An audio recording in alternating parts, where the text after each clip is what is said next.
كان الاحتفال بالثورة بثورة، يعني قد يكون الاحتفال بهذه الثورة بثورة، قد تكون هذه الثورة في طورها الثالث، وهذا أمر طبيعي جدا. يعني إذا استمر الأمر على أن الماضي لا يريد أن يزيح مكانه أو يترك مكانه للمستقبل، المستقبل سيزيحه كما أزاحه في المرة الأولى سيزيحه في المرة الثانية.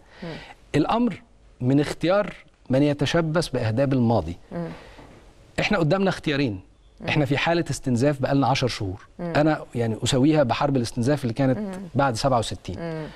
ولكن هي ميادين حرب الاستنزاف بعد 67 كان العدو فيها جيش عدو مقاتل نظامي، ومساحة الحرب او ارض الحرب فيها وميدانها هو ارض معركة، وكان دايما الاهداف المستهدفة كانت اهداف مدنية، مدارس، مصانع، والغرض لو حضرتك تذكري كان تركيع الإرادة المصرية بعد 67. صحيح.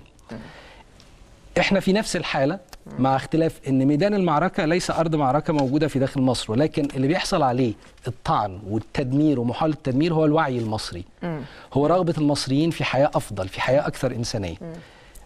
المصريين اللي هم استطاعوا انهم يعدوا مرحلة حرب الاستنزاف ووصلوا بيها الى حالة حرب اكتوبر، هيقدروا يعدوا بهذا الامر. انا بتكلم على عموم المصريين، لان ابطال حرب الاستنزاف الحقيقيين طبعا أبطالنا من القوات المسلحة هؤلاء هم طليعة هذه الحرب، إنما في أبطال حقيقيين كانوا موجودين، هو الشعب اللي تحمل مؤنة هذه المعركة. الشعب اللي قتل أبنائه في بحر البقر وفي أبو زعبل وكان بيتحمل، اللي كان بيتعمل عليه غارات في العمق كل يوم عشان ترويعه وتركيعه، وهو كان بيساند مستقبله مش بيساند قيادته في وقتها، عشان ما حدش يفهم غلط. هو كان يساند مستقبله، وكان فهم قيادته في وقتها وتواضعها لهذا الشعب انها فهمت ان هذه المساندة ليست للشخص، المساندة للمعركة نفسها، لمعركة الكرامة ذاتها. اي حد هيتصور ان الشعب ده بيسائل. احنا جيلنا، اكيد حضرتك هتتذكر، مش عارفة، ان كنا بنسائل السادات، الجيل الشباب اياميها والطلبه الحركه الطلابيه كانت بتسائل السادات. مات المعركه، مات الحرب، الضباب كنا عام الضباب ومش فاهمين هيحصل ايه، كنا عايشين سنوات الاستنزاف. تمام. احنا حاله الاستنزاف دي لا زالت قائمه. المشكله فيها ودرجه الصعوبه فيها ان احنا لا نرى عدو بعينه. العدو قدامنا زي ما قلنا حاله ماضي، طريقه تصرف، سوء اداره جاي من الماضي، نسق معرفي زي ما بنسميه، ادوات ماضي، قراءه الواقع من الماضي. يعني يوجد في عقليه الماضي نفس الصوره اللي احنا او الصور اللي احنا بنشوفها النهارده. طبعا الاسف الشديد ان احنا نرى فيها جنود من اخواتنا في القوات المسلحه هو من يفعل باخواته في الوطن هذا. كانت هذه الصور لجنود شرطه سابقين، بس المنظر ده هو اللي احنا شفناه في الماضي.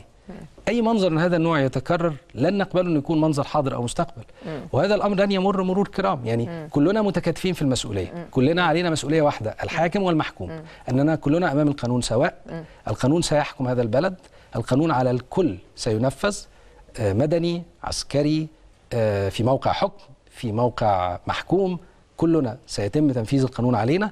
وهو ده اللي بطمن بيه الناس، ان احنا الامر لم ينتهي عند حاله الاحتقان اللي انتوا عايشينها او الاحساس بان الامور لا تنتهي او ستنتهي الى فوضى. مصر باذن الله اكبر من انها يحصل فيها اي نوع من انواع الفوضى، هي قادره على استيعابها.